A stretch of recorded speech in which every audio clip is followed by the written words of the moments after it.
Magandang araw mga kagabay, ngayon po December 24, 2025, bispiras na po ng Pasko.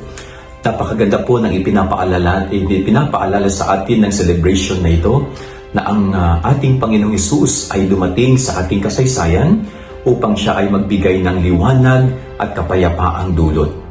Kanya nga kung siya ay ating patutuloyin sa ating buhay na sa ating puso, tayo nawa ay maging instrumento ng liwanag din sa iba, ng kapayapaan para po sa iba. Kaya ngayong magpapasko po, isaalang-alang natin na si Jesus ang sentro ng Pasko, hindi po tayo. Tayo ay mahahawaan lang ng kanyang liwanag, ng kanyang katangiang mabuti. So ngayong magpapasko po, sana tanggapin natin ng buo si Jesus.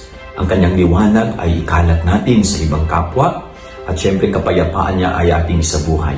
Yan ang ating gabay aral ni maghapon. God bless po sa lahat. Pagpalain kayo ng Panginoon.